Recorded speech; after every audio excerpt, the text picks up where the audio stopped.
de la carrera?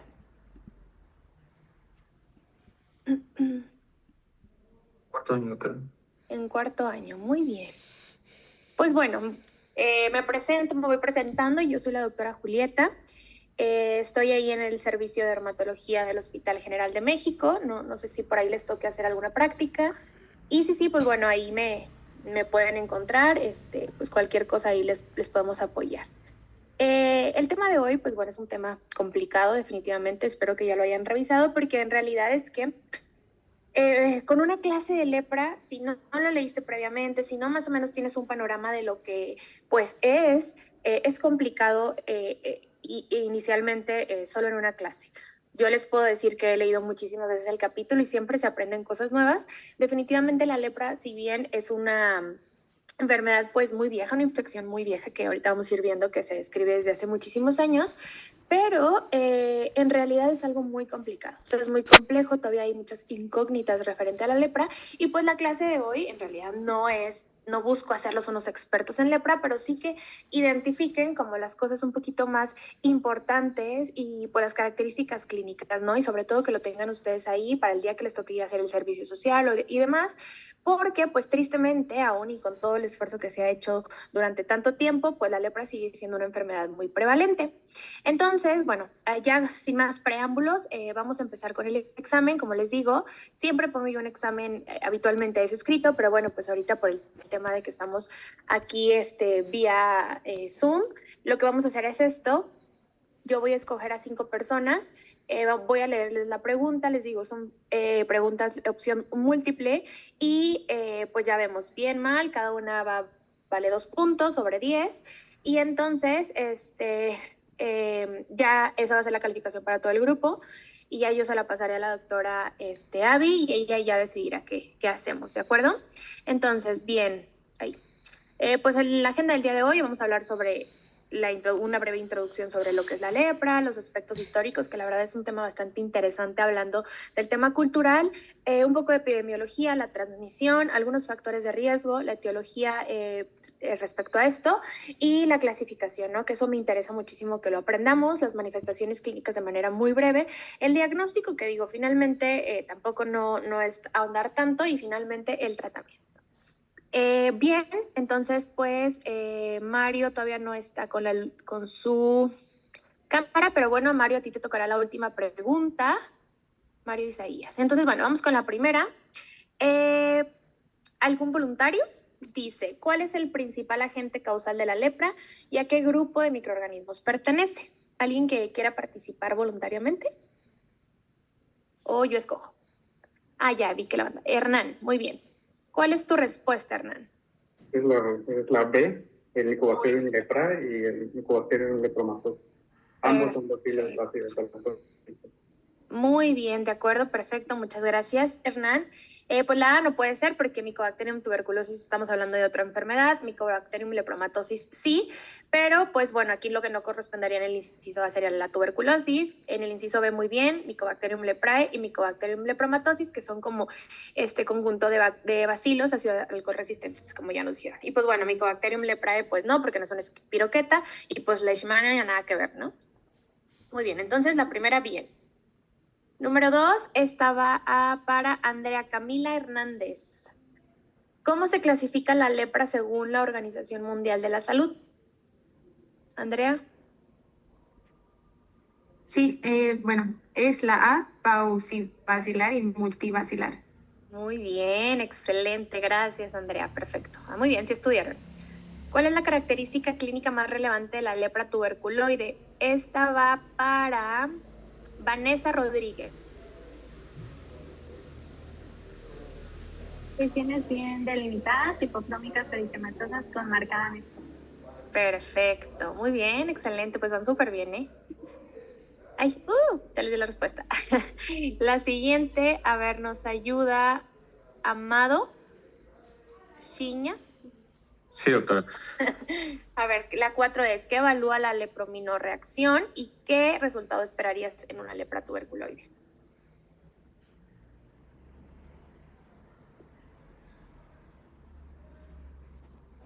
El inciso B, la inmunidad celular, ¿no? Perfecto. Y en una lepra tuberculoide esperaríamos que esté positivo. Positivo, exactamente. Y última, para nuestro compañero Mario Isaías.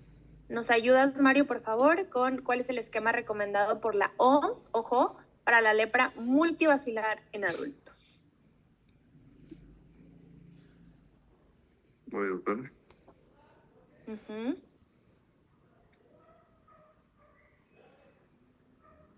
La de la B, rifampicina más clofazimina.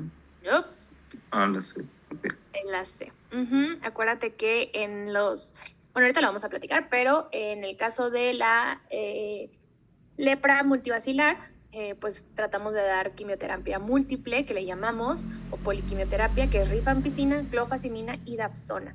Y aquí el tratamiento es hasta por 12 meses, incluso hasta más, ¿ok? Y pues bueno, les voy a dar para ver si alguien puso atención en la pregunta rescate. Alguien que me diga cuál es mi nombre completo, si alguien puso atención en la presentación. Para que todos tengan 100. Si no, se van a quedar con un 80.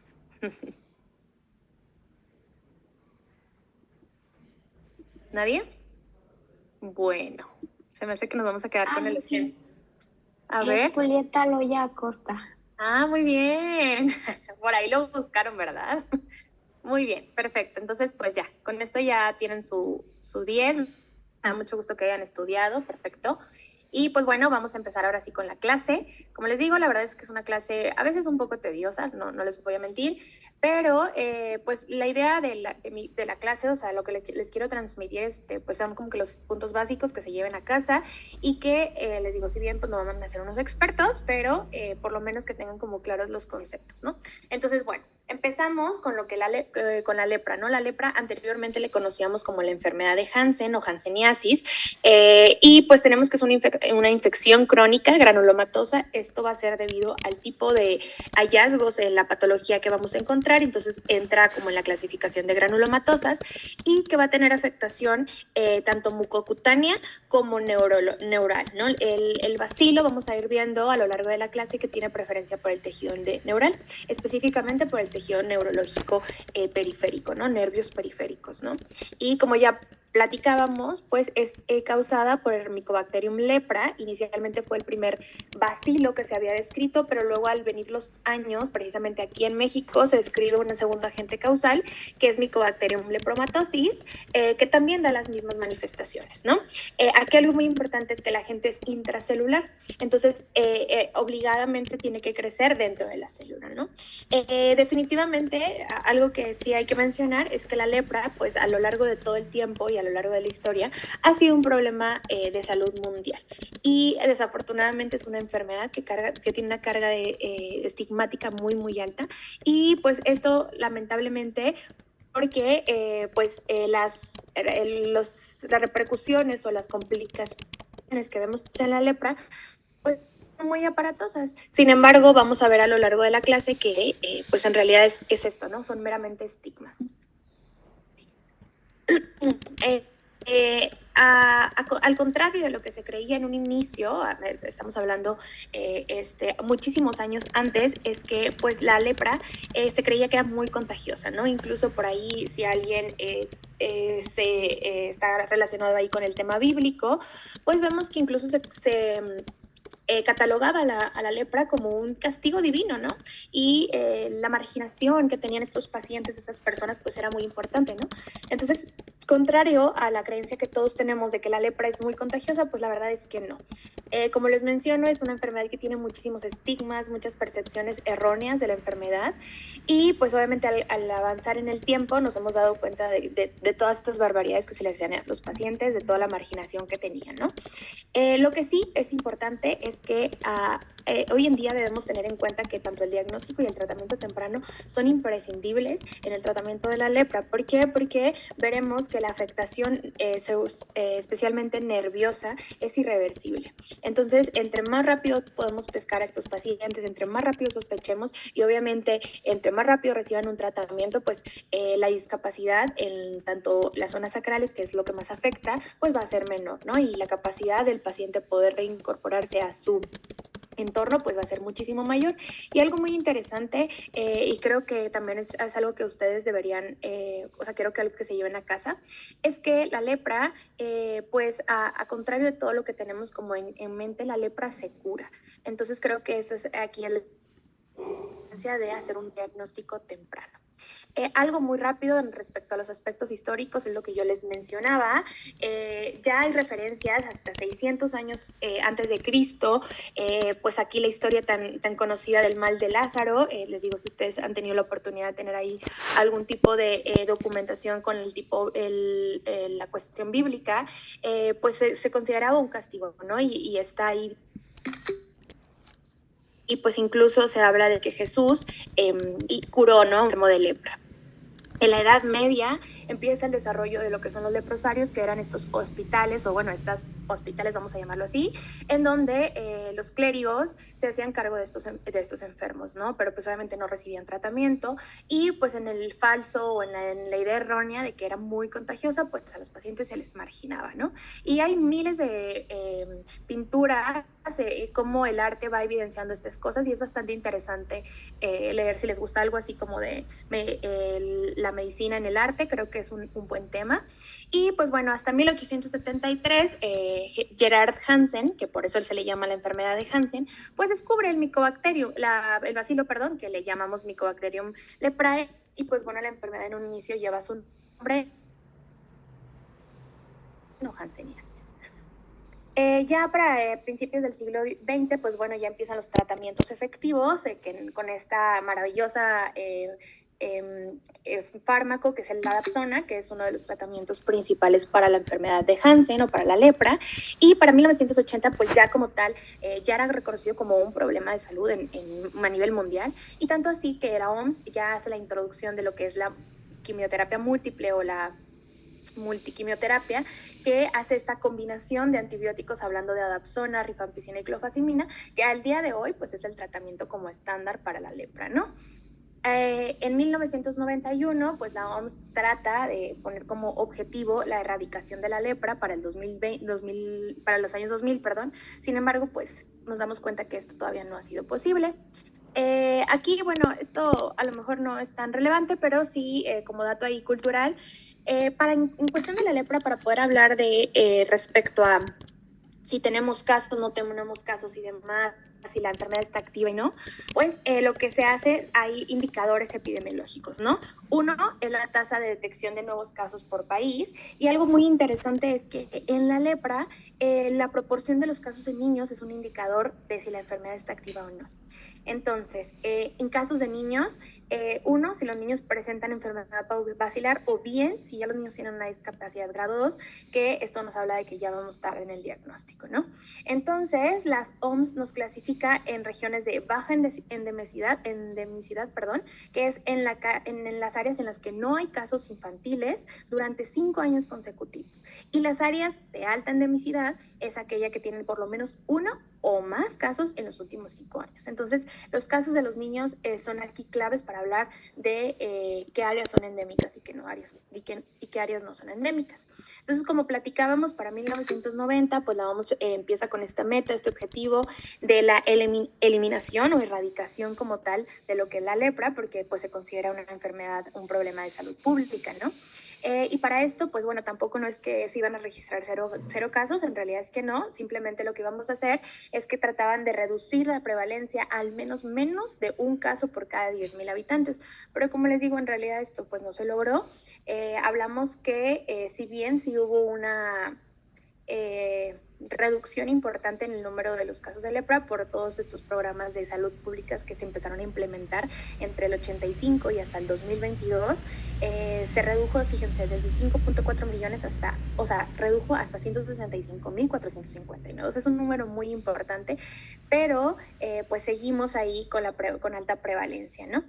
Como les menciono, actualmente pues aún tenemos nuevos casos, incluso en los niños, que es un indicador importante, y pues esto habla de que la transmisión sigue activa, aunque ya no es tan frecuente como antes.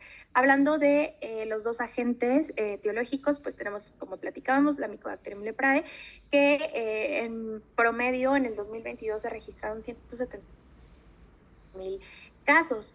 Es mucho más frecuente en hombres, y se habla que únicamente de estos 174,000 casos, solamente 10,300 eran de niños. Y vean, importante, de estos 174,000, casi 10,000 pacientes tenían ya discapacidades grado 2, que son las que ya tienen una deformidad visible. Es mucho más prevalente en las áreas en donde pues obviamente hay recursos limitados, por obvias razones. En el caso de Mycobacterium leprae, hay un registro que está en Estados Unidos, porque vamos a ver que específicamente anteriormente pues era lo único que se registraba. Luego ya con el advenimiento de la descripción del Mycobacterium lepromatosis, pues bueno, ya se empezaron a ampliar estas bases de datos, ¿no? Específicamente en Estados Unidos hay 136 casos nuevos, pero algo muy, muy importante es que si bien de estos 136 casos al año, hablando del 2022, el 75% corresponde a pacientes que vienen pues de otro lado, que son inmigrantes, y adivinen de dónde vienen, pues bueno, de Sudamérica, ¿no? Incluyéndonos a nosotros como México. Entonces pues vamos y llevamos este bacilo a aquellas zonas. Definitivamente, o sea, es bien sabido que hay zonas donde hay muchísimos más casos notificables, como por ejemplo en la India, el Brasil, Indonesia, la República Democrática del Congo, Bangladesh, que como les mencionaba, pues va muy de la mano con zonas en donde están pues más limitados de recursos, a diferencia de otros países, pero sin embargo, pues no hay que descartar que podemos presentar un caso de lepra en cualquier parte del mundo, esto considerando pues justo esto de los viajes y el movimiento de la población. Ahora, respecto a México, pues bueno, México también tiene sus programas contra la lepra. Está a cargo del Centro Nacional de Programas Preventivos y Control de Enfermedades, que es el CENAPRESE, y bueno, tienen este programa nacional de eliminación de la lepra, y pues incluso tenemos un Día Mundial contra la Lepra, que es el 28 de enero, y pues se enfoca mucho obviamente a evitar las infecciones, bueno, la infección de esto, pero también pues tratar de romper este estigma, de esta discriminación, de todo el prejuicio que se tiene, porque pues finalmente son comunidades que pues sufren este tipo de problemas de discriminación, marginación y demás, ¿no? En México se habla que en 2023 se cerró la estadística con 300 casos nuevos, y bueno, justamente el año pasado fue como actuaron con esta frase que era: actúa hoy por un México sin lepra. Sí, pues bueno, ¿no? Ahí parte de nosotros como médicos nos toca contribuir en el diagnóstico y la identificación temprana. Ahora, específicamente de Mycobacterium lepromatosis, les menciono, pues fue identificada aquí en México, entonces creo que es una de las cosas que nos hacen sentir pues orgullosos, ¿no?, de los médicos y todos los investigadores que forman parte de estos equipos, y fue pues recientemente nuevo en 2008, y se describió, les menciono, pues acá en México, y casi todos los pacientes donde se encontró este bacilo pues eran también aquí originarios de México. Sin embargo, no es exclusivo, porque justo hace poco salió un estudio donde precisamente se habla de que la Mycobacterium lepromatosis ya estaba aquí en las Américas, y que en realidad no se trajo de Europa como antes se creía. Antes se creía que si bien los españoles nos trajeron la lepra y se llevaron la sífilis, pues no, ahora vemos que según los estudios que se han hecho paleontológicos y demás, pues no, la lepra ya estaba aquí en el continente americano antes de la colonización por los europeos. Entonces, pues bueno. La transmisión. Ahora, hasta donde se sabe, se cree que esto es por vía respiratoria, gotitas de flush. secreción nasal, que los pacientes, ojo, de pacientes que no están tratados y que aparte deben estar clasificados dentro del grupo de lepra multivacilar, porque vamos a ver que son los que están ahí regalando los bacilos a las personas que están a su alrededor. Entonces eso es bien importante. Entonces también eso es ahí una de las cosas que hay que considerar y que vuelve a reafirmar que la lepra en realidad no es tan contagiosa como se creía anteriormente. Se habla que que menos del 5% de los pacientes que están en contacto pues van a tener la lepra. En realidad es algo bajo y que es bien importante que no solo, es decir, hoy veo un paciente con lepra, ya medio lepra. No, también es importante que la convivencia debe ser íntima y muy prolongada. Entonces, también esto, pues, hace lógica al tema que yo les mencionaba hace unos minutos respecto a que es mucho más prevalente en los países, pues, con niveles socioeconómicos más bajos por el tema del hacinamiento, los servicios públicos y demás, ¿no? Entonces, simplemente esto lo aterrizamos en que si bien el paciente tiene que estar en convivencia por mucho tiempo con mucha cantidad de bacilos para que se pueda hacer la transmisión, ¿de acuerdo?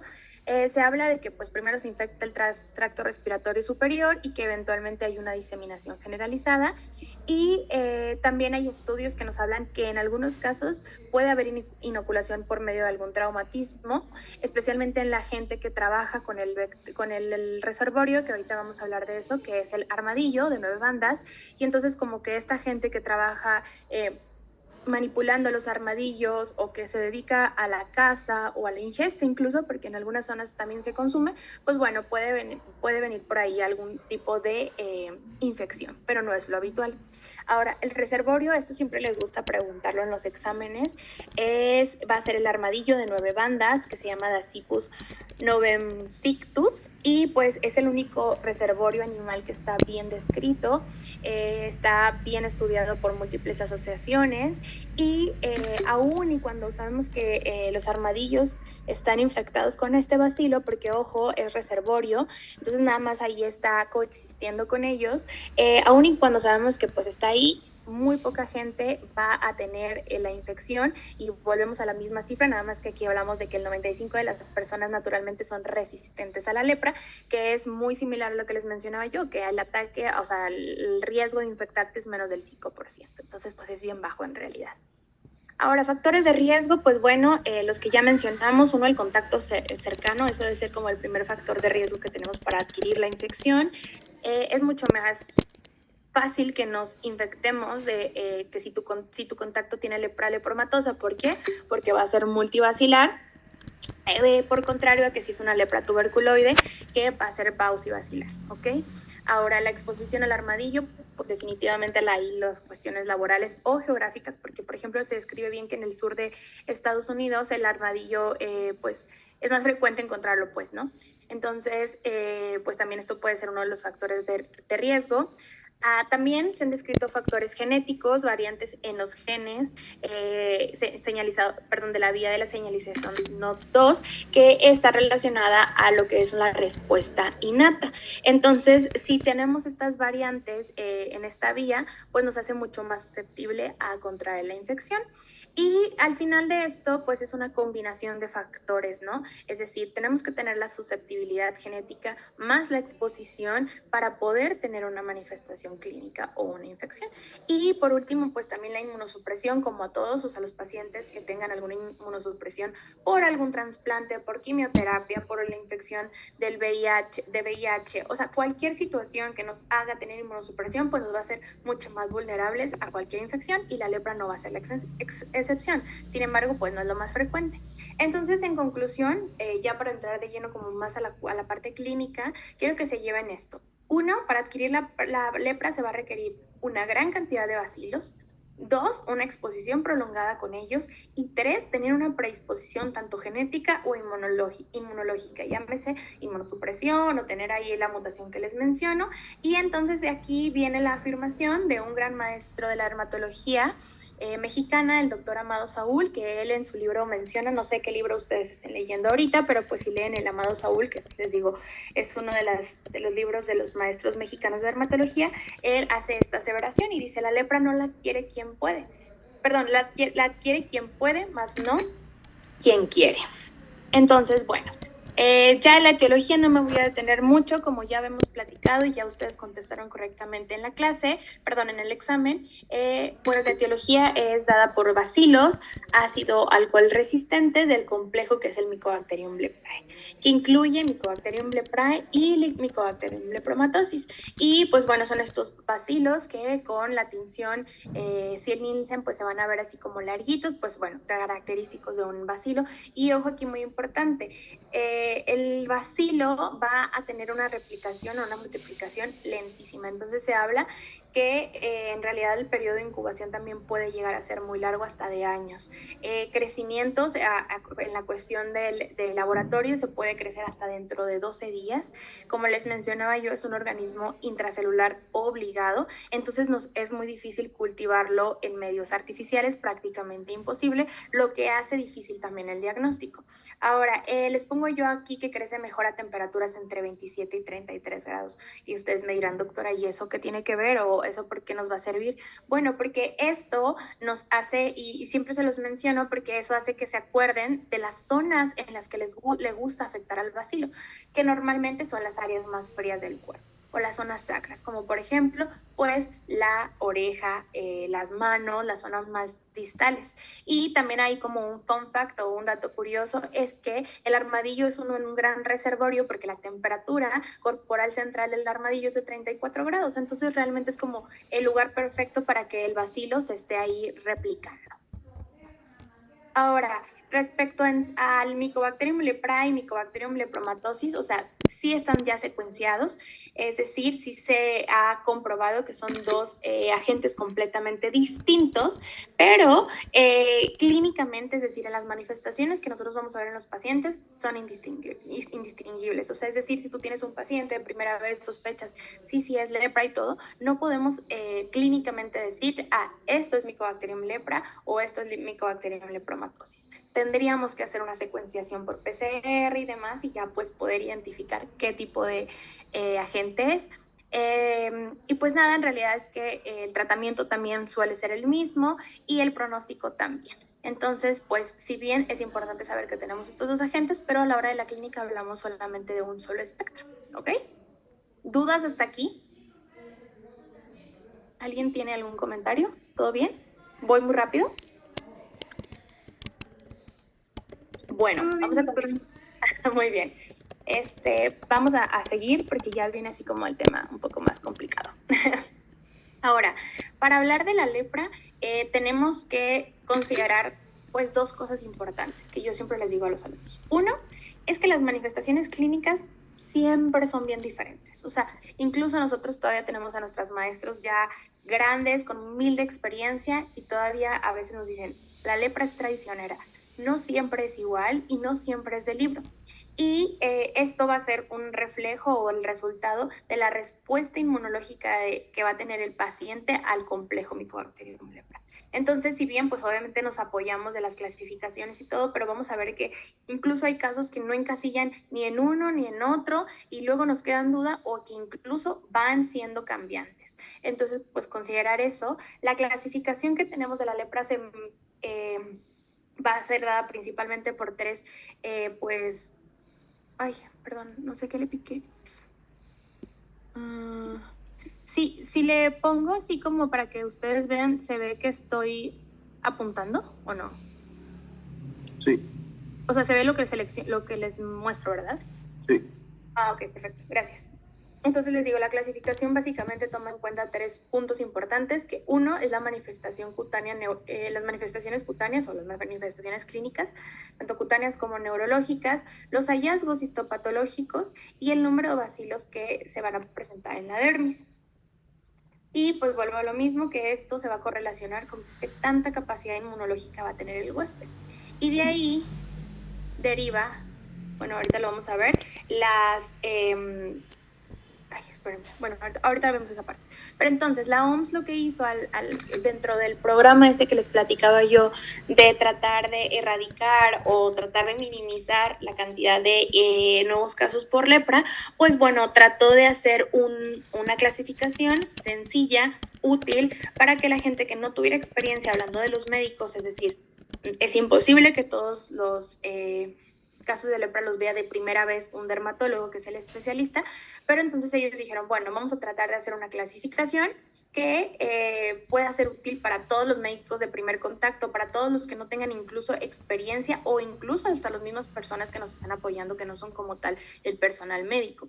Entonces, pues de manera muy sencilla, empezó a hacer, bueno, la pausivacilar y la multivacilar. ¿Ok? La pausivacilar la clasificó las pacientes que tengan 5 o menos lesiones cutáneas y que no haya bacilos detectables en los frotis cutáneos. O sea, no hay bacilos visibles y que tengan 5 o menos lesiones. También habrá algún paciente que tenga una lesión única, y sigue englobándose en lo que es la lepra pausivacilar. Ahora, está el otro extremo, que es la lepra multivacilar, que como su nombre lo dice, digo, aquí yo creo que es muy fácil, porque multivacilar entonces quiere decir que tiene múltiples bacilos a la hora del frotis cutáneo. Y pues bueno, aquí nada más aprendernos el número clave, que es que tenga 6 o más lesiones.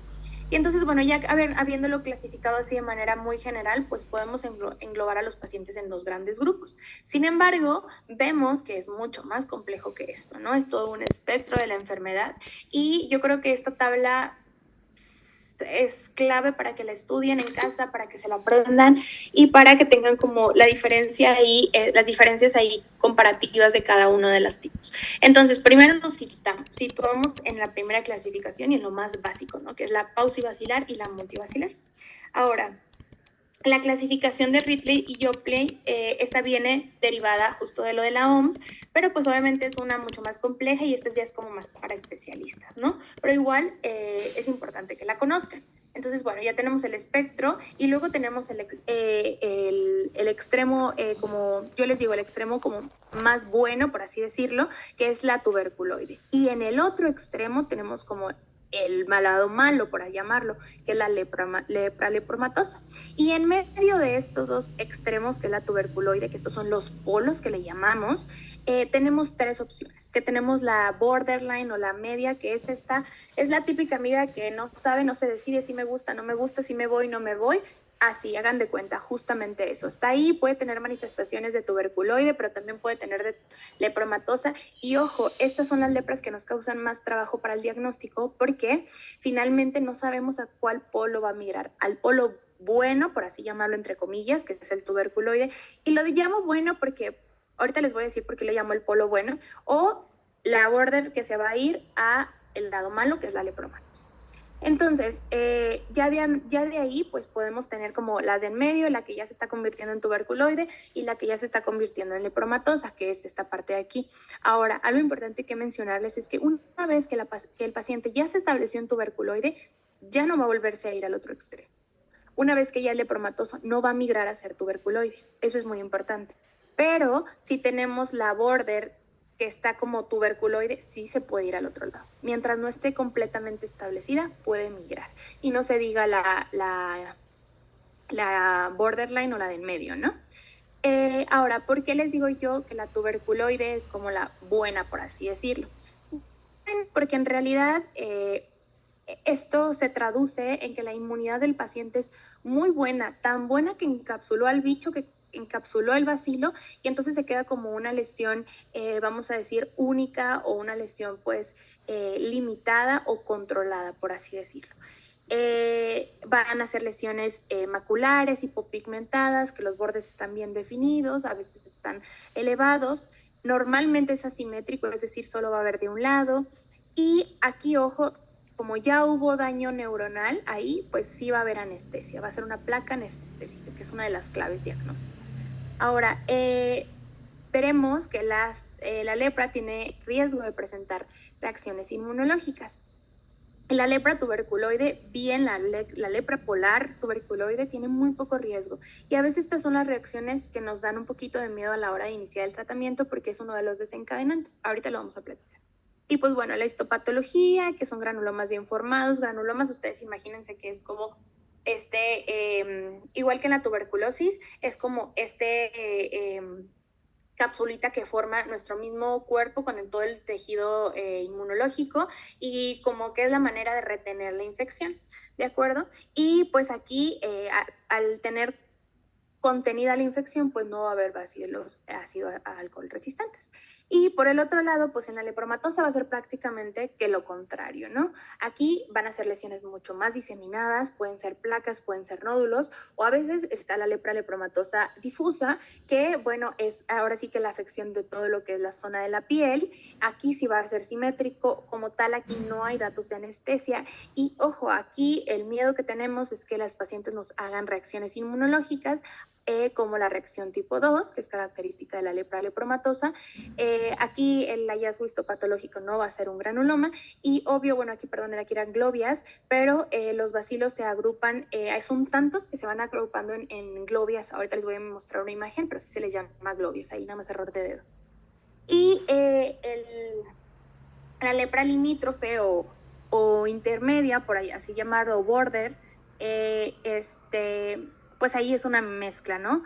Puede tener anestesia o no, puede ser asimétrico en realidad, pues es una combinación, ¿no? Ahora, respecto al modelo inmunológico, aquí sí me gustaría detenerme un poquito más porque les encanta preguntar esto en los exámenes, entonces sí quiero que quede bien claro y aparte va a ser un tema importante a la hora del diagnóstico. Si bien ya no lo hacemos, o sea, yo que estoy ahí en dermatología les puedo decir que yo nunca he visto una prueba de Mitsuda, pero más que ustedes vayan a mandar al paciente a hacerse una lepromina o una prueba de Mitsuda, en realidad lo que yo quiero que entiendan es por qué o cómo esperaríamos encontrar si es positivo o si es negativo y el por qué estaría positivo y negativo. Y les digo, aparte esto siempre es pregunta del examen, entonces para que lo tengan en cuenta. Entonces, bueno, la prueba de Mitsuda es exactamente la misma técnica en el que se aplica vía en el brazo, igual que el PPD. Aquí nada más que, pues, diferencia, se va a poner la lepromina, que les digo es una prueba muy, muy vieja, ya ahorita ni siquiera lo tenemos, pero aquí la diferencia va a ser respecto al qué tipo de respuesta celular, respuesta inmunológica tiene, si es celular o es humoral. Y entonces tenemos que la tuberculoide, la lepra tuberculoide, como yo les decía, es como la parte buena, entonces tiene buena inmunidad celular, entonces va a estar positivo. ¿Por qué? Porque está respondiendo, está diciendo de que sí, aquí hay algo raro, aquí vamos a hacer una reacción. Entonces, ¿por qué? Porque mi inmunidad está bien, está correcta, está apta para combatir una infección, ¿ok? Ahora, al contrario, en el lepromatoso, que es el lado no tan bueno, va a ser negativa. ¿Por qué? Porque la inmunidad celular va a estar deficiente. El paciente no está apto o no está preparado para presentar una infección de este tipo, entonces, por tanto, no reacciona. O sea, le inoculamos algo y no hubo respuesta. ¿Ok? Entonces, si se quedan con eso, vamos a poder entender, cuáles son como por qué son estas manifestaciones, y dos, van a tener preguntas buenas en el examen. Entonces, ya terminar de hablar de este tema de la etiología, la patogenia y todo, cuando ya está el contacto del bacilo con el huésped o con el paciente como tal, y que ya dijimos que se cumplió el punto de que deben ser muchos bacilos, una cantidad muy importante, por mucho tiempo, en un contacto muy estrecho, bueno, pueden suceder 4 cosas. Tenemos 4 escenarios posibles. Uno es que la inmunidad celular esté perfecta, esté bien, estoy sano, que es lo que pasa en el 95% de los pacientes, y no nos infectamos. Eso pasa, les digo, 95% de los casos.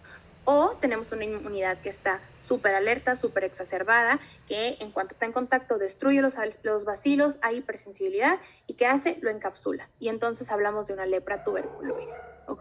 Que nos daría una reacción de Mitsuda positivo, porque les decimos, está bien la inmunidad, está exacerbada incluso, que luego lo hace la reacción, ¿de acuerdo?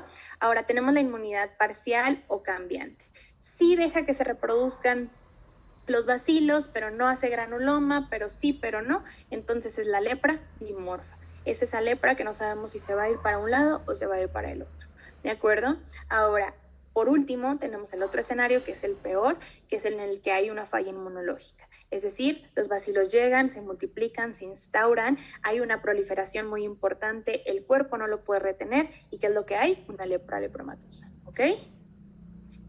¿De acuerdo? Ahí hasta ahí todos bien. ¿Dudas, preguntas? Bueno, ahora examen al final, ¿eh? No se crean, pero bueno, continuemos. Manifestaciones clínicas, ahora sí. Vamos a ir desmenuzando qué es cómo veríamos a estos pacientes, ¿no? Cómo podemos encontrarlos en el caso de tenerlos en la consulta, en quiénes vamos a sospecharlos. Entonces, bueno, ya hablamos que la lepra lepromatosa es en el extremo o en el polo peor, por así decirlo, ¿no? Digo, ninguna lepra es buena, pero vamos a hacerlo así para que ustedes se puedan acordar. Y entonces ya dijimos que el cuerpo o el individuo va a hacer resistencia nula al bacilo, le va a dejar que entre, que se reproduzca y que esté ahí progresivamente infectando, ¿no? Diseminándose. Por tanto, pues como les digo, hay gran reproducción de Mycobacterium leprae y por eso la lepra lepromatosa es la forma sistémica progresiva y que va a infectar, ¿ok? Más frecuentemente. Lamentablemente es el 60%, incluso más, de los casos que vemos aquí en México y puede afectar tanto piel como mucosas, como nervios periféricos e incluso otros órganos. Al ser sistémica, al ser progresiva, ustedes acuérdense, bueno, es la que no responde al bacilo, entonces se va para todos lados, entonces nos afecta tanto la piel, la mucosa, los órganos, los nervios periféricos y algo así importante es que no nos afecta el sistema nervioso central. Ahora, específicamente en la piel, hay diferentes formas clínicas, principalmente dos, que es la nodular y la difusa. En una, la nodular, van a ver estos elementos circunscritos y en otra, que es la difusa, como su nombre lo dice, pues se va a afectar toda la piel, ¿ok? Entonces, el primer subtipo, pues, es la nodular y, pues, como su nombre lo dice, son estos múltiples nódulos que van a estar duros, firmes, pueden verse en algunos pacientes más eritematosos que en otros, algunos se ven hasta violáceos, pigmentados. Frecuentemente la zona en donde los encontramos es en la cara, sí o sí, en la barbilla, en las mejillas y es muy frecuente en el pabellón auricular. Sin embargo, pues habrá algunos otros casos, como en el caso del paciente, donde tiene uno en el tronco. Entonces, bueno, pero siempre pensemos en la parte nodular, así violáceos, nódulos, así duros, bien delimitados, grandes, obviamente que van aumentando conforme pasa el tiempo. Obviamente casos mucho más severos, que son estos, por ejemplo, que obviamente pues, no reciben tratamiento de manera oportuna y conforme avanzamos en el tiempo y en la evolución de la enfermedad sin tratamiento, algunos nódulos se describe que se pueden ulcerar, y van haciendo estas deformidades, ¿no? Vean esta nariz, ven a estos pabellones auriculares que se ven agrandados y, por ejemplo, aquí donde ya perdió como su arquitectura normal. Y esto es lo que coloquialmente se menciona como la fases leonina, ¿no? Así lo describen, esta descripción ya tiene muchísimo tiempo y hace referencia a la lepra lepromatosa nodular. También eso es una pregunta de examen. Luego tenemos el otro, vamos a decir la otra manifestación de la lepra lepromatosa, que es la lepra lepromatosa difusa o de Lucio y Latapí. Esta orgullosamente se describió aquí en México. ¿Por qué? Porque hay una zona en el estado de Sinaloa, específicamente donde hay una alta prevalencia de lepra, específicamente de lepra lepromatosa difusa.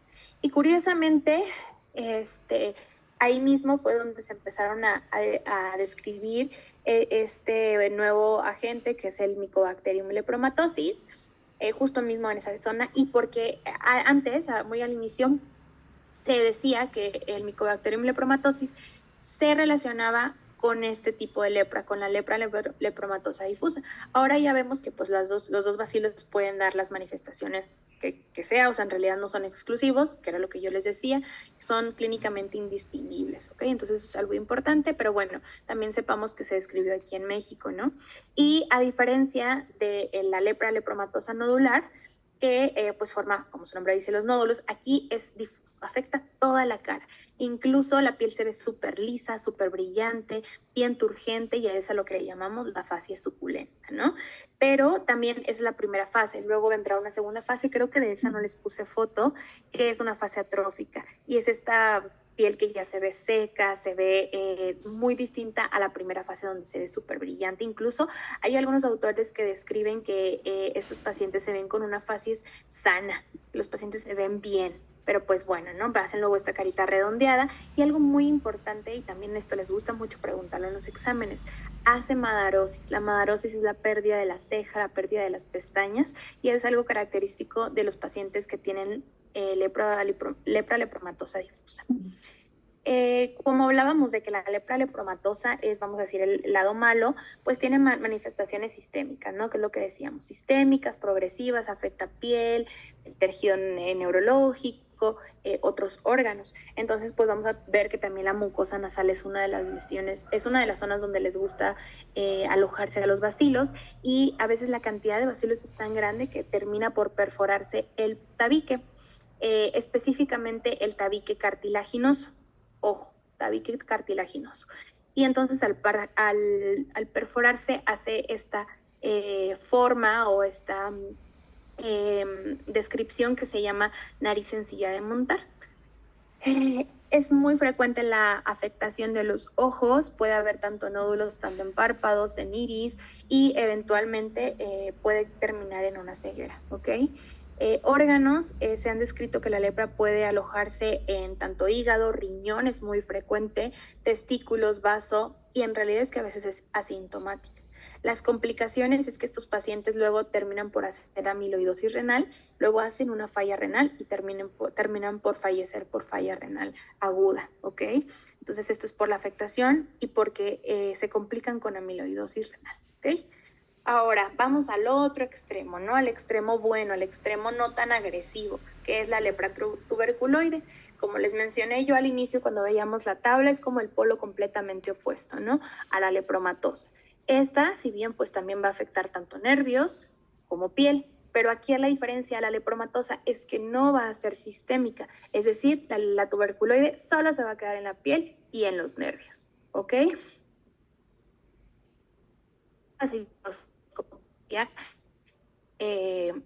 que se realiza en los pacientes, pues no va a haber ningún bacilo, prácticamente son ausentes o vamos a decir que escasos en algunas ocasiones, por lo tanto es un tipo de lepra que es muy poco transmisible. Si de por sí la lepra ya dijimos que es poco que se transmita, pues si es tuberculoide, menos, ¿ok? ¿Por qué? Porque dijimos que el sistema inmune, voy a estar repitiendo esto muchas veces para que se acuerden, porque es la clave de poder entender como todo el espectro de la lepra. Y entonces, les decía, entonces recordemos que en la tuberculoide la inmunidad está fuerte, ¿no? Está muy exacerbada. Por eso tenemos la lepromina o el Mitsuda positivo, o sea, ahí está hipersensibilidad. Entonces, pues encapsula a los bacilos, ¿de acuerdo? Entonces, pues no los andamos ahí regando por todas partes. En realidad, al ser como pues mucho más buena, por así decirlo, pues es menos diagnosticada porque se nos pasa, ¿ok? En cuanto a las manifestaciones cutáneas, pues bueno, vamos a ver qué es, ya dijimos, son lesiones asimétricas, son pocas en realidad. Para clasificarlo como paucibacilar, pues deben de ser menos de 5, pero específicamente la tuberculoide son 1 o 2, es lo más frecuente. Son bien delimitadas, son estas placas, como los pueden ver aquí. A veces se describen como nodulares o con un poco de relieve, se pueden palpar. Están bien infiltradas, tienen escama, están eritematosas. Y algo muy, muy, muy importante es que son anestésicas, o sea, los nervios de esta zona ya están afectados por el bacilo, ¿de acuerdo? Entonces son estas placas anestésicas. Eso también, si les van a preguntar por lepra tuberculoide, eso sería la clave diagnóstica. Esto es, tú pones al paciente, lo exploras, le pides que cierre los ojos y con una aguja empiezas tú a picar la superficie de la lesión y el paciente no siente. Es muy característico. Es una evolución lenta, a veces son años y son asintomáticas. Los pacientes te dicen que no saben qué tienen, nunca les dio molestia, pero ahí tienen esa placa. Y se ha descrito que pueden incluso autolimitarse, es decir, que curan espontáneamente y solamente puede quedar una zona atrófica, ¿ok? Algunas otras imágenes, estas por ejemplo, si se fijan, si no son estas placas anulares bien delimitadas, incluso a veces, miren, si se fijan, tienen un borde activo. Alguien dígame qué otra podría ser un buen diagnóstico diferencial para este específicamente. A ver, ¿les digo yo quién? Ana Las. Un diagnóstico diferencial, ¿qué te parece esto? así un borde activo, circular, anular, con un centro atrófico, algo bien característico.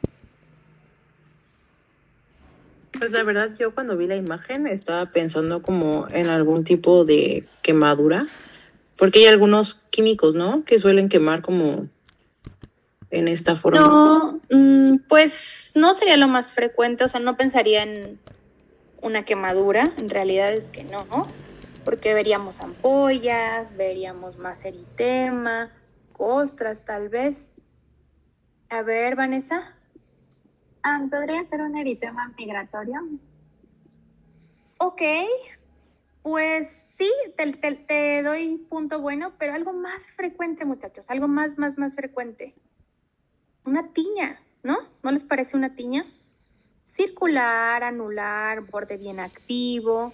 Ese es un diagnóstico diferencial para este tipo de lesiones. Vean estas. Claro que sí, o sea, si ustedes me habían dicho esto no es una tiña, pues sí, sí puede ser una tiña. Obviamente ya cuando empiezas a ver la evolución del paciente, que justo la clave que les acabo de decir, el punto clave, el paciente tiene placa anestésica, no siente. Tú aquí le puedes manipular y el paciente no va a sentir, ¿ok? Les digo, es variable, pero a veces se pueden ver como muy solamente mancha con el centro atrófico, o a veces se ven como la diapositiva anterior, que son más elevadas, más infiltradas, ¿ok? Pero bueno, pues como les digo, otra vez, tener en cuenta que la lepra luego es muy cambiante, ¿ok? Ahora, habíamos dicho, la lepra tuberculoide va a afectar tanto piel, pero también nervios periféricos. Entonces, en nervios periféricos, aquí, ¿qué es lo importante? Si bien habíamos dicho que es la lepra buena, pues no es tan buena porque también tiene su buena afectación neural, ¿ok? Si bien no va a tener afectación sistémica, en cambio como la difusa, como la lepromatosa, pero pues el tema aquí con la tuberculoide es que cuando tienen tanta evolución y afecta tanto a los nervios, pues ya va a hacer un complejo y empiezan ya las manifestaciones de discapacidad, que el paciente pues pierde la funcionalidad, ¿no? Entonces, se va a manifestar como una neuritis intensa y algo importante es que es irreversible, ¿sale? Las secuelas son irreversibles y son frecuentes y se forma este complejo cutáneo nervioso tuberculoide, que es la lesión cutánea con su nervio afectado, ¿ok? Y pues van siguiendo las lesiones del nervio afectado. Como les menciono, no hay afectación visceral ni anexos. Esto, una de las cosas pues buenas, por así decirlo, es que no va a tener afectación, perdón, no tienen riesgo de presentar reacciones leprosas, salvo algunas ocasiones donde hay agudización de la lepra tuberculoide, y esta es mucho más frecuente en mujeres, en niños y ancianos. Y de hecho se describe la lepra tuberculoide infantil, que es esta lesión en las mejillas en los niños que son como nodulares y que se considera como la forma polar de la lepra tuberculoide. O sea, lo más polar, o sea, lo que está más en el extremo es esta y suele tener una buena evolución en los niños. Ahora, ¿qué pasa en los casos indeterminados? ¿Y qué son estos casos que se consideran que son las formas iniciales de la lepra, es decir, la que apenas se está desarrollando y que en realidad es que no sabemos si va a progresar a un lado o va a progresar al otro? Entonces, como no sabemos qué evolución va a tener, siempre se le va a dar tratamiento. Ese es el primer punto importante. Entonces, les digo, es una forma inicial e inmadura de la lepra que en realidad no va a tener características ni de una cosa ni de otra. O sea, no podemos saber si es tuberculoide, si es lepromatosa. La evolución, como les menciono, pues sin tratamiento, es decir, si la dejamos, pues se puede ir tanto a tuberculoide en el mejor de los casos o a hacer una lepra lepromatosa. Perdón. Y entonces, como en realidad no sabemos, pues la indicación siempre va a ser dar tratamiento. Esto porque se considera que bloqueas o que frenas lo que es la progresión de la enfermedad, ya sea para un polo o para el otro. ¿De acuerdo? Ahora, ¿cuál es la clínica? Y esto también es súper importante. Siempre les gusta también, ahí es una de las cosas que les gusta preguntar. Y es algo que se describe como son estas manchas, que son hipocrómicas, es decir, que tienen poco color. Anhidróticas. ¿Alguien me dice que es anhidrótico?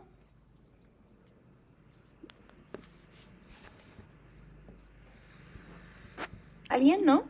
Bueno, a ver, Carlos, que no lo veo, no sé dónde anda. Aquí estoy. Carlos es anhidrótico. Podría ser como sudor o sudoroso. Más bien anhidrosis. A es que no tiene sudor. Entonces son placas que no sudan, ¿ok? ¿Y esto por qué será? Entonces anhidrosis es, o sea, sí vas bien de sudor, pero anhidrosis es que no sudan, ¿ok? Hiperhidrosis es cuando sudas mucho, ¿va? Entonces, bueno, son estas placas hipocrómicas, anhidróticas, que es precisamente como ya se dañó ahí el nervio, entonces, ya tampoco hay inervación de las glándulas sudoríparas, entonces se pierde la sudoración, ¿no? Y luego son anestésicas porque pues ya está dañado el nervio, entonces no se siente, y alopésicas, se pierden todos los anexos cutáneos básicamente, ¿no? Y entonces pues se ven así, estas manchas, entonces se describen como HAAA. Están mal definidas, a veces son múltiples, a veces son únicas. La localización ahora sí que puede ser donde sea, tronco, mejillas, cara, nalgas, o sea, en realidad no hay una predilección. Y aquí, importante, yo les ponía el diagnóstico diferencial, si bien no en esta imagen específicamente, porque, ay, perdónenme, porque pues bueno, por la zona no correspondería, pero a veces se piensa en otros diagnósticos antes de pensar en un caso indeterminado de lepra, ¿de acuerdo? Y aquí les pongo un dato también muy, muy padre que se describió precisamente en el Hospital General, que es el signo de la mugre de Castañeda, y se hablaba de que estos pacientes en las placas lo que hacían es que estas zonas se quedaban limpias. ¿Por qué? Porque el resto de la piel pues sudaba, se le pegaba la tierra y todo, y esta zona se quedaba limpia. ¿Por qué? Porque ni sudaba, ni sentía, ni nada, entonces así se le llamó, signo de la mugre de Castañeda, pero pues básicamente hace alusión a estas manchas que no tienen, que son anhidróticas, ¿ok?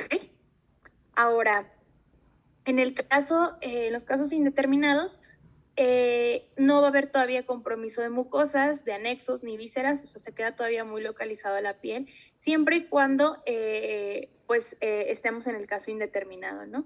Puede haber neuritis, sí, sobre todo a la hora de la evolución a los casos más polares.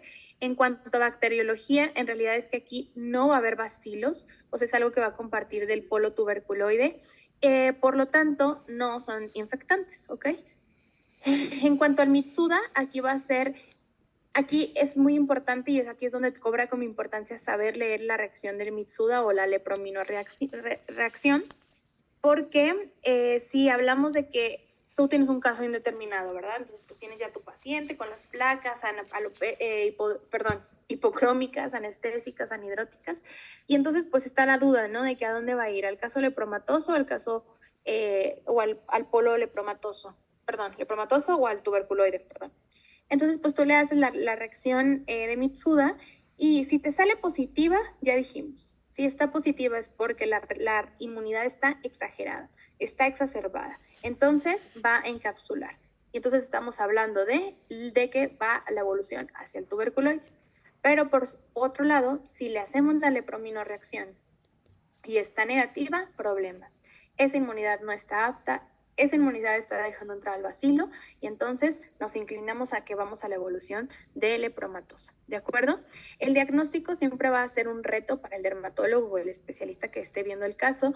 ¿Por qué? Porque va a tener mucha combinación clínica, histopatológica, pero la única cosa que nos va a hacer clasificarlo va a ser la cuestión inmunológica, es decir, la reacción de Mitsuda, ¿ok?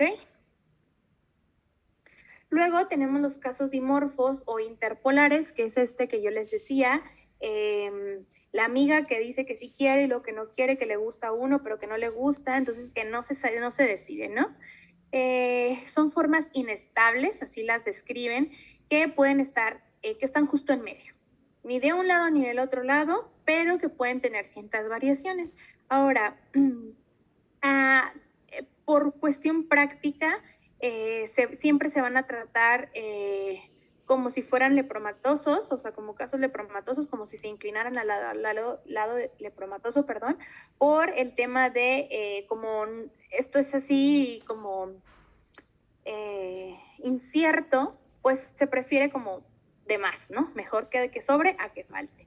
La clínica pues va a ser difícil referente a que pues puede tener combinación de tuberculoide o puede ser de lepromatoso. Son estas placas infiltradas, múltiples, y aquí se describe que cuando están en cara hacen este patrón de mariposa o las lesiones así muy circulares, muy circunscritas como de pastilla.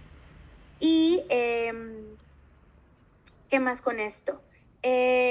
Cuando hablamos de que la cuestión dimorfa va a la parte tuberculoide, pues bueno, se describe que tienen una piel con un aspecto de queso gruyere cuando hay múltiples lesiones así como en esto. Luego los pacientes presentan importante edema, puede haber conjuntivitis, congestión nasal, o sea, todo es un poco inespecífico, ¿no? Y cuando se están inclinando hacia el polo tuberculoide, ya dijimos que el polo tuberculoide va a tener una afectación neurológica importante de nervios periféricos, entonces pues la neuritis aquí va a ser significativa y pueden haber también síntomas constitucionales como inicio de la fiebre, tener fiebre, astenia, dinamia, o incluso pues pueden también tener una evolución espontánea. Ahora, bueno, ya platicamos cuál es la tuberculoide, cuál es la lepromatosa, los borderline, los dimorfos y demás, ¿no? Pero ahora, ¿qué pasa? Platicábamos respecto a las respecto a las reacciones agudas de la lepra. Y estas meramente son exacerbaciones de las lesiones que ya estaban, pueden ser esas, que entonces básicamente podrían ser exacerbación tanto de lepromatosa o de tuberculoide, y es de lo que ya teníamos, pues se exacerba, ¿no? Y esto puede ser secundario al inicio del tratamiento. Pero tenemos otro tipo de reacciones que son las leproreacciones. Y estas, la diferencia es que van a ser nuevas lesiones y que va a haber un compromiso muy importante a nivel sistémico. ¿Ok? Y entonces, bueno, aquí ustedes tienen que saber que entonces está la exacerbación de lesiones preexistentes, que es la exacerbación lepromatosa y la exacerbación tuberculoide. Y lo tenemos el segundo grupo, que son las leproreacciones, que son las que van a tener nuevas lesiones y van a tener un compromiso sistémico. ¿De acuerdo? Entonces aquí dentro de este grupo tenemos el tipo 1, el tipo 2. El tipo 1 es la reacción reversa o de degrado, y esto es porque hay un cambio en la inmunidad celular. Y el tipo 2, que es la reacción leprosa clásica y que va a ser mediada por complejos inmunes, ¿ok? También eso hay que conocerlo bien, aprendérnoslo bien. Ahora, en cuanto a las manifestaciones clínicas, pues la verdad es que aquí en el primer grupo no hay mucho que decir. ¿Por qué? Porque pues básicamente son exacerbaciones de esas lesiones que ya estaban. En la cuestión de la lepromatosa, pues bueno, son las lesiones lepromatosas que van a crecer tanto en número y en tamaño. Las baciloscopías ya sabemos que van a estar positivas, el Mitsuda es negativo y puede estar relacionada con el inicio del tratamiento o que nos estamos quedando cortos con el tratamiento. La exacerbación tuberculoide, pues son lesiones edematosas que van a empeorar la neuritis. Ojo, el paciente no mejora con la cuestión de la neuropatía, ¿ok? Eso es algún dato que luego el paciente te menciona y tú dices, híjole, está en agudización, en exacerbación. Las baciloscopías, al contrario, si se fijan, van a ser negativas, el Mitsuda va a ser positivo, y aquí el tratamiento va a requerirse esteroide por la cuestión de la neuritis, porque acuérdense que el daño va siendo irreversible, ¿de acuerdo? Entonces, la reacción reversa o el tipo 1, ya hablando específicamente de las leproreacciones, la tipo 1 o reversa o de degrado, y básicamente va a ser la reversa, es la aparición de nuevas placas eritematosas, dolorosas, y aquí el compromiso neural es importante. Está activo y hay un infiltrado y un linfocitario intenso. Y la reacción de degrado, es decir, estos casos tuberculoides que empiezan a progresar más hacia la parte de lepromatosa, pero tienen Mitsuda negativo y los bacilos están íntegros, ¿ok? Ahora, aquí es súper importante, la reacción leprosa tipo 2 o clásica. Es casi exclusiva de los casos lepromatosos, que son como los malos, y por tanto, bueno, no los malos, pero platicamos que es como el tipo de lepra un poco más agresiva o con mayor compromiso, y entonces la reacción leprosa tipo 2, les digo, es la clásica y es la que básicamente tiene como es casi exclusiva de los lepromatosos, entonces pues por tanto podemos hacer como inferencia de que pues al ser de lepromatosos va a ser mucho más grave o vaya a tener un poquito más de afectación sistémica. Y dentro de esta reacción tipo 2 podemos englobar 3 síndromes. Uno, el eritema nodoso, que pues ya ustedes debieron haber visto porque es una, creo que ya esa clase ya la vieron, y pues son estos nódulos, perdón, estas nudosidades que se palpan más de lo que se siente, de lo que se ven, perdón, y que son muy, muy dolorosos, ¿sale? El eritema nodoso en realidad, o bueno, nudoso, puede ser causado por muchas cosas, pero cuando es así múltiples y repetidos y todo, una de las cosas que tenemos que descartar es lepra. Obviamente por frecuencia primero descartamos tuberculosis, otro tipo de infección, algo paraneoplásico, lo que sea, pero lepra también está dentro de estos diagnósticos, ¿ok?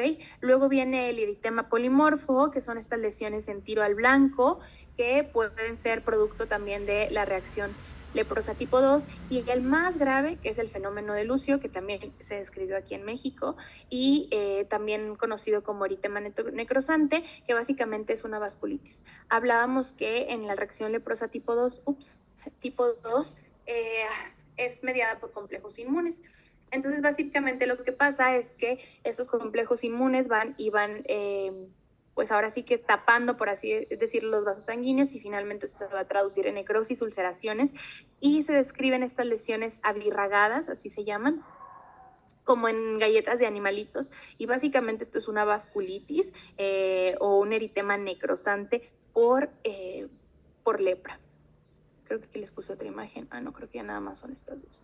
Y pues nada, ¿no? O sea, vean estas que les digo, las describen como en galletas de animalitos, ¿no? Y son estas escaras, necrosis importante, obviamente el paciente con una afección sistémica muy, muy importante.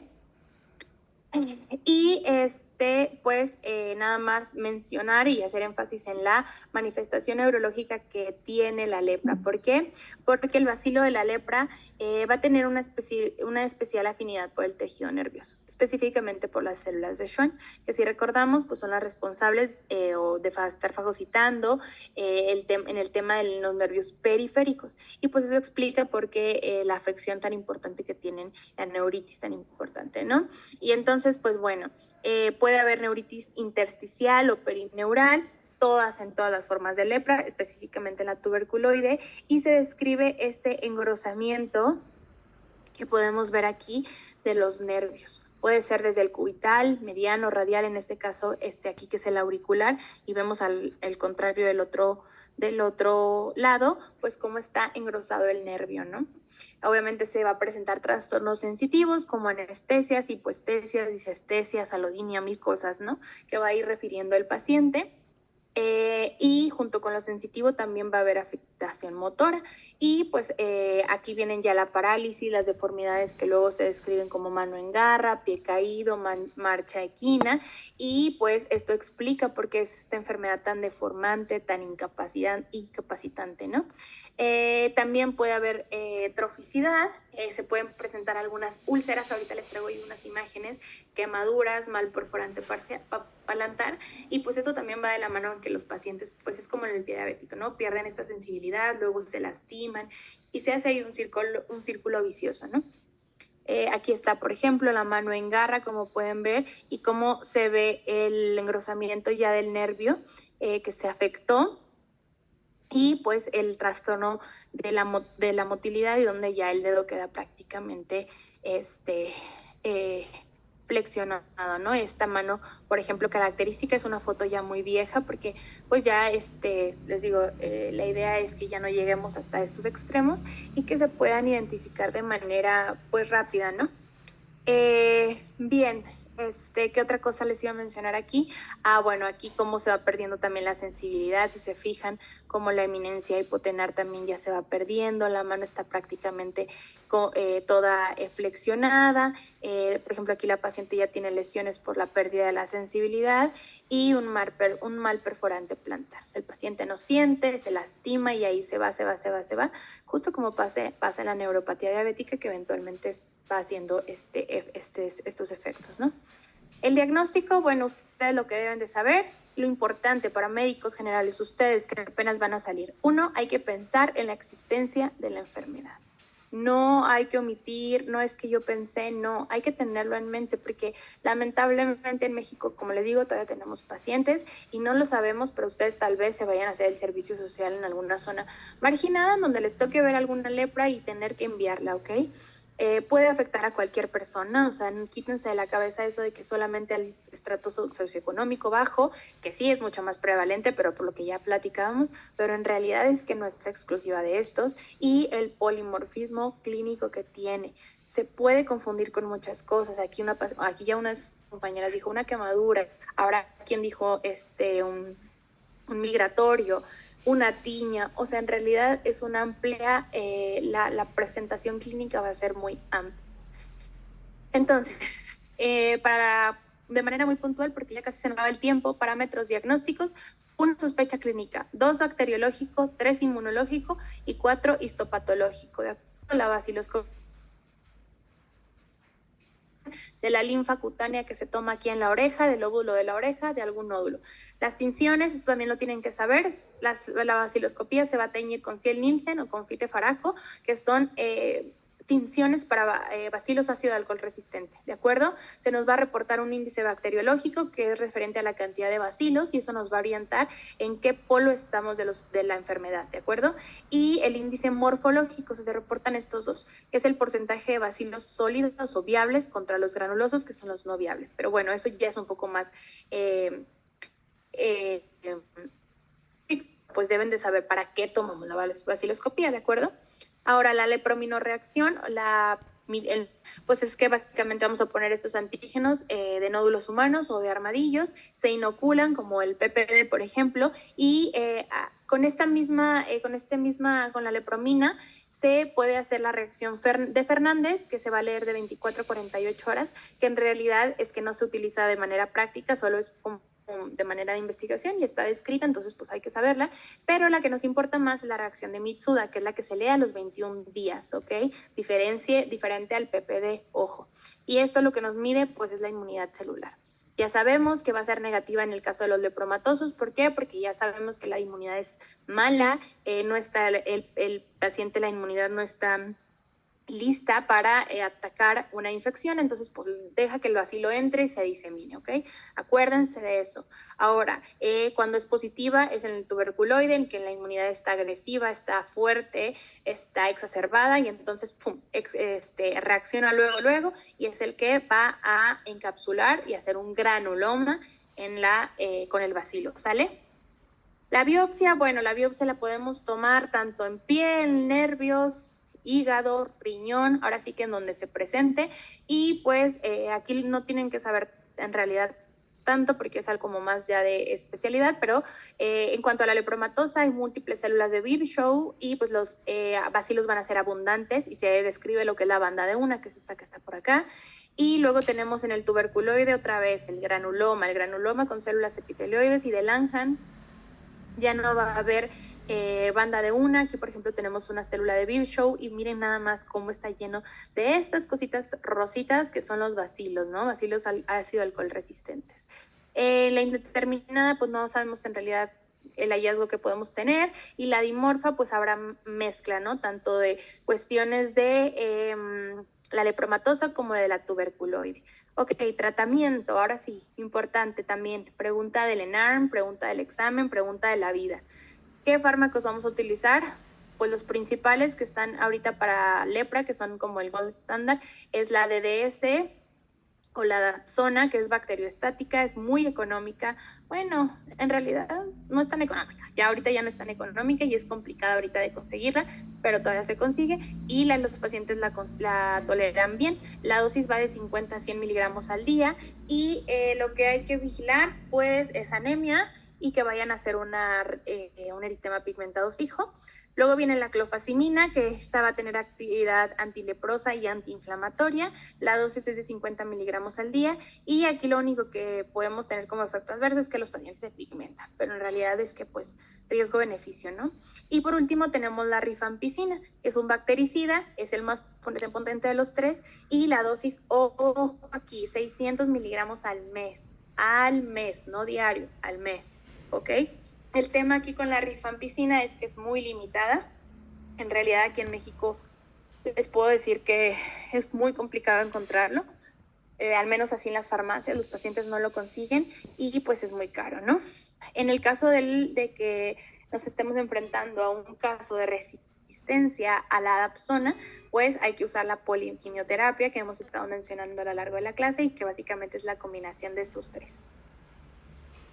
Esto se lo tienen que súper saber, es el esquema que propone la OMS y vamos a clasificarlos en dos grupos importantes, los multivacilares, en el que se incluyen los lepromatosos, los dimorfos dijimos que por sí o por no se van a tratar como multivacilares, los indeterminados con Mitsuda negativo. ¿Por qué? Porque dijimos que los indeterminados con Mitsuda negativo son los que se van a ir al polo lepromatoso. Entonces tenemos que darles tratamiento agresivo. Y entonces aquí se da la poliquimioterapia, que es la dapsona, 100 miligramos al día, por, bueno, ahorita la platicamos, la rifampicina, que son 600 miligramos al mes, y la clofazimina, que son 50 miligramos al día. Ojo, aquí, como son como los casos más agresivos, pues el tratamiento puede ir hasta 2 años. Eso es lo que maneja la OMS. Sin embargo, nosotros en la práctica clínica hemos visto que hay pacientes que tienen hasta 4 años en tratamiento y no se suspenden. Esto será referente a la evolución del paciente. Pero entonces, si les preguntan para examen, pues por 2 años por lo menos, ¿ok? Y luego viene el otro grupo que vamos a decir que son los menos malos, que son los tuberculoides o los indeterminados que tengan Mitsuda positivo.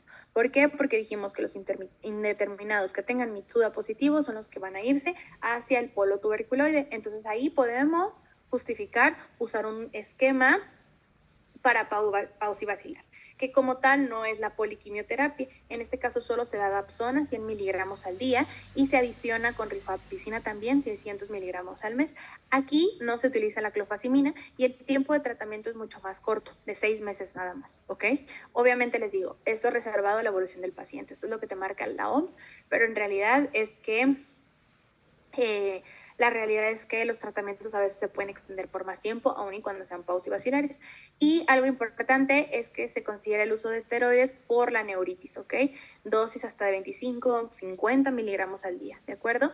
En cuanto a las reacciones de la lepra, para el tipo 1, que es el reversa, pues vamos a utilizar corticosteroides para tratar de minimizar la neuritis. Y en el caso de la reacción lepromatosa tipo 2, que es el eritema nudoso leproso, se utiliza la talidomida, hasta 300 miligramos al día. Puede utilizarse también pentoxifilina por el tema la cuestión vascular, el manejo del dolor, analgesia y demás. Entonces, la evaluación para el tratamiento pues va a ser clínico, es decir, que las lesiones desaparezcan, vaciloscópico, es decir, que ya no haya vacilos presentes, histopatológicos, es decir, que pues haya como cambio de la fibrosis, e inmunológicos, que haya anticuerpos anti-GLP-1. Para multivacilares el tratamiento se les mencionaba 2 años, para pausivacilares 6 meses, y lo que les decía, puede prolongarse según la evolución, reacciones, persistencia de bacilos, inestabilidad inmunológica, o sea, mientras no estemos seguros de que el paciente está curado, el tratamiento se debe prolongar. Entonces, take home message, o sea, son mensajes que yo quiero que se lleven a casita, pues que al menos les hayan quedado para la clase el día de hoy, es que la lepra sigue siendo un problema de salud pública en regiones endémicas, que no estamos exentos obviamente y que no es exclusivo de áreas socioeconómicas bajas. El espectro clínico va a depender de la respuesta inmunitaria del huésped, ya lo habíamos dicho, desde las pausivacilares con pocos bacilos y una fuerte inmunidad, hasta las multivacilares con muchos bacilos, pero una inmunidad leve, ¿ok? El diagnóstico temprano va a ser muy clave y eso nos toca a nosotros, ¿sale? A nosotros, el médico de primer contacto, porque si bien la lepra va a tener que llevar un manejo multidisciplinario, pues sí es muy importante que lo sospechemos, ¿no? Entonces siempre sospechar ante una mancha hipopigmentada con anestesia, ya dijimos, anhidrótica, con engrosamiento, neuraciones cutáneas características. Principalmente va a ser clínico el diagnóstico, aun y cuando no tengamos pruebas, pues hay que sospecharlo. Y el tratamiento multidroga o la poliquimioterapia, ya dijimos, para pausivacilares 6 meses, para multivacilares, perdón, aquí no eran 12 meses, aquí son 24 meses, una disculpa. y va a ser efectivo y algo muy importante. El tratamiento de la lepra es gratis para todos aquí en México, bueno, en general todos los países que están afiliados a los programas de la OMS. ¿Por qué? Porque pues buscamos la erradicación, ¿sale? Y definitivamente sin intervención, sin diagnóstico, sin tratamiento, la enfermedad puede tener un daño neurológico súper importante, discapacidad y estigmatización social, que todavía son problemas de los que nos enfrentamos todavía. Y pues bueno, muchachos, yo les dejo aquí esta imagen que también de mi libro, del libro de nuestro maestro y del general, la lepra de antes. Vean nada más qué carga tan importante para los pacientes. Y miren la lepra de hoy, ya los pacientes pueden vivir y tener su vida, sus actividades normales, sin tener que cargar con este estigma, ¿de acuerdo? Y pues nada, eso es todo por mi parte. Nos quedan unos minutitos para si tienen algún comentario, alguna pregunta. Espero que les haya quedado claro. Y pues nada, ¿algo que quieran comentar? ¿Dudas? ¿Nada? Bueno, entonces, si no tienen ninguna pregunta, pues me despido. Fue un gusto estar aquí con ustedes hoy. Espero que la clase les haya sido de mucho provecho, que hayan entendido. Digo, yo sé que es un tema ahí luego complicado, que a veces no es tan fácil de estudiar. Pero bueno, pues espero que se les haya sido un poco más digerible, y cualquier cosa, no les puse mi correo, pero la doctora González tiene mi teléfono, mi correo, por si tienen alguna duda o quieren que les pase alguna de las tablitas, sin problema, me pueden escribir. ¿Les parece? Bueno, entonces ya van a ser las 6:30 y pues nada, me despido. Cualquier cosa, pues aquí estamos para ayudarles, ¿sale? Gracias, doctora. Gracias, doctora. Hasta luego. Gracias. Bye, que tengan bonita tarde. Estudien.